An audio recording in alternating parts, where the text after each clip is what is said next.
morning, afternoon, evening, wherever you are, and welcome to Global Atheist News Roundup, dateline 15th of March 2025. This week's headlines. As the White House considers abandoning foreign aid, faith groups say they can't do it alone. In China, mosques are being torn down as they consider Islam to be a mental illness.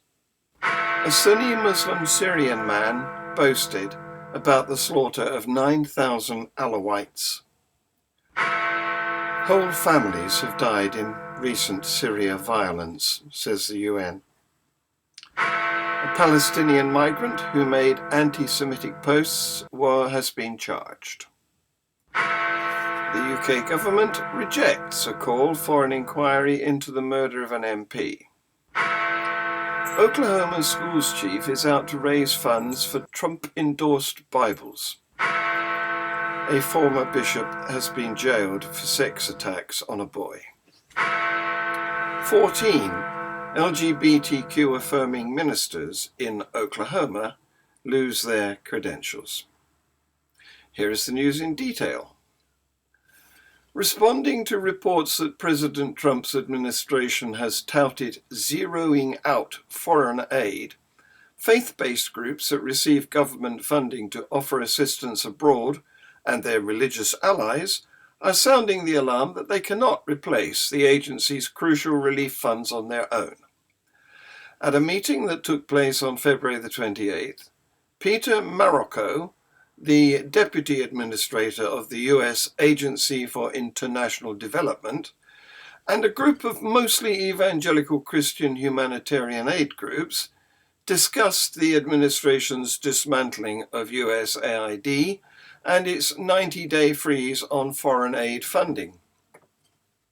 Attendees said the conversation centered on whether the federal government should be dispensing foreign aid, which government officials referred to as philanthropy, and said it may no longer be in the interests of the US government. The evangelical Christians at the meeting included representatives of Samaritan's Purse, World Relief, and Compassion International. A few non-evangelical groups such as Islamic Relief USA, Catholic Medical Mission Board, and Chorus International were also present. Catholic Relief Services, which was the top recipient of USAID funding from 2013 to 2022, was not invited. Everyone in the room was fairly timid and afraid, said one attendee, and despite their reluctance to speak to the press, some of the religious groups are preparing to publicly voice their frustrations at a prayer vigil for foreign aid on Capitol Hill. In China, mosques are being torn down as they consider Islam to be a mental illness. See this video.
A Sunni Muslim Syrian man openly claimed and celebrated the fact that 9,000 Alawite people were slaughtered in just 2 days.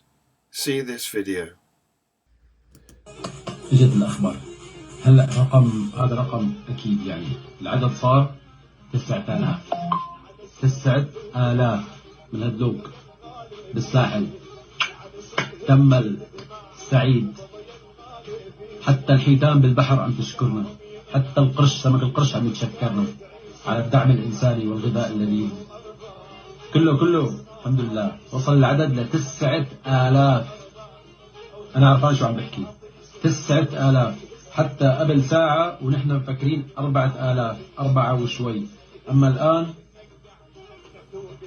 اجت الليستة 9000 يومين. ايه ولسه الخير لقدام يا حارة اللوز. A spokesman told reporters that the UN had so far verified the killing of 111 civilians since last Thursday, but that the actual figure was believed to be significantly higher. Many of the cases were summary executions and appear to have been carried out on a sectarian basis, with predominantly Alawite areas targeted. Gunmen supporting the Sunni Islamist-led government have been accused of carrying out revenge killings following a deadly ambush on a security patrol by loyalists of President Bashar al-Assad, who is an Alawite. A monitoring group has reported that more than 1,200 civilians, most of them Alawites, have been killed in Latakia, Tatus, Hama, and Homs provinces. The UN has welcomed the promise by Syria's interim president, Ahmed al-Sharaa, to form an independent investigative committee and to hold those responsible to account. The violence was the worst in Syria since Sharaa led the rebel offensive that overthrew Assad in December, ending 13 years of civil war in which more than 600,000 people were killed. A Palestinian man who made anti-Semitic remarks has been charged with knowingly arriving in the UK without permission, the Home Office says. Mossab Abdul Karim al-Gassas, also known as Abu Wadi, is believed to have arrived by small boat and been brought ashore in Kent on Thursday, but was not arrested until Sunday evening, a day after newspapers first reported his arrival. A Home Office spokesperson said he had been remanded in custody. Abu Wadi will appear at Magistrates' Court in Manchester on Tuesday. The campaign against anti-Semitism said it had uncovered a video in which he prayed for all Jews to be killed, and pictures he had posted of himself holding an assault rifle. It said the Home Office must take immediate action to ensure that he cannot pose a threat to public security. Shadow Home Secretary Chris Philp had written to the government earlier, calling for him to be deported immediately. Philp said, "I'm glad the authorities have tracked him down, but he should never have been able to get here in the first place." The Home Secretary, Yvette Cooper, has rejected calls from the family of MP Sir David Ames for a public inquiry into his murder. Sir David was the Conservative MP for Southend West and was stabbed to death by Ali Harbi Ali, a fanatic of so-called Islamic State, at a constituency surgery on the 15th of October 2021. Yvette Cooper said it was hard to see how an inquiry would be able to go beyond his trial and the recently published Prevent Learning Review. Katie Ames, daughter of St David, said Cooper's words were adding salt onto an open wound, branding them unacceptable and insulting. Ryan Waters, Oklahoma's state superintendent of public instruction, is looking for 55,000 Bibles, and he is seeking $60 donations for each of them. He made national headlines for his efforts to get Bibles into the hands of public school kids in Oklahoma, after state officials earlier this week rejected his request for $3 million to buy the Bibles. Waters then launched a fundraising campaign to buy Bibles endorsed by President Trump with the help of country singer Lee Greenwood.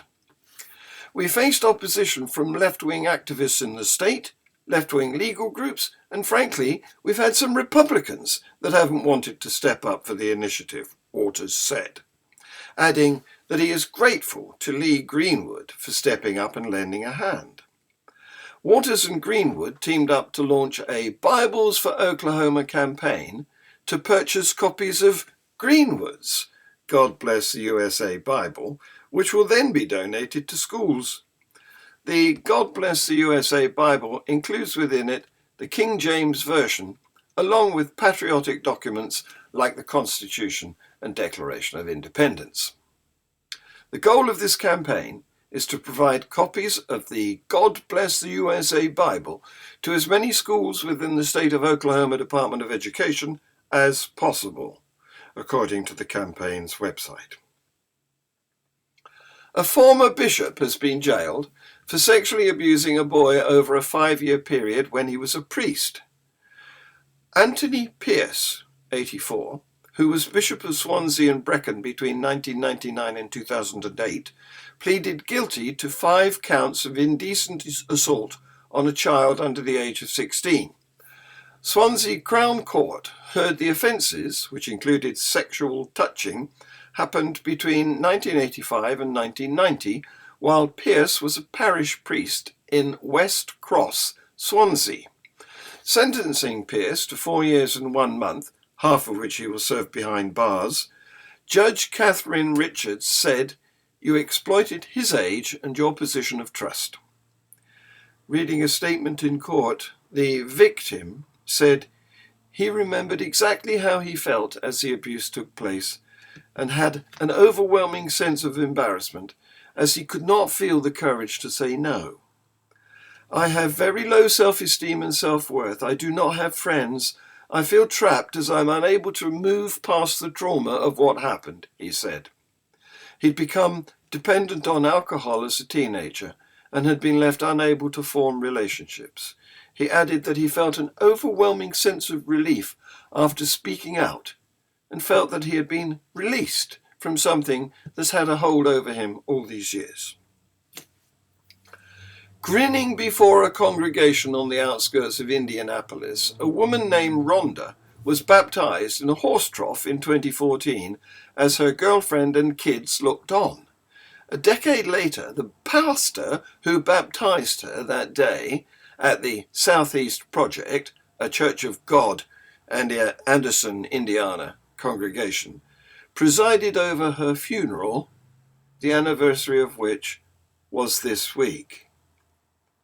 I think about a word that described my friend Wanda, and I think about the word all, the pastor, Ryan Carell, said at the service after she died by heart attack. I looked back at the messages she and I shared, and we talked about how the church should be a place for all people. It should be a place where everyone could belong. Rhonda was part of what Carell described as a motley crew of congregants in a church, he told Religious News Service, he founded for my friends who gave up on regular church. Now, as he mourns the death of his friend, Carell is also grieving his church's pending departure from the Church of God. In recent weeks, Carell was told to leave and take his church with him, or face an investigation due to his LGBTQ-affirming theology and disbelief in a literal hell. Beliefs, he says, led him to welcome Rhonda. On March the 4th, Southeast's board voted to formally exit. Although the Church of God's General Assembly in 2014 defined marriage as between a man and a woman and characterized homosexuality as a sin, many viewed the actions of the General Assembly as non-binding for clergy, particularly when it came to theology. Still, when same-sex marriage was legalized in June 2015, Carell and Southeast's other pastors didn't officiate Rhonda's wedding because it was unclear whether there could be repercussions, and they were fearful of losing their ability to be voices of change within Church of God. Concerns, they say, Rhonda shared. The baptism was a rebellious act. This has been Global Atheist News. Please like, subscribe, and share. Thank you for watching.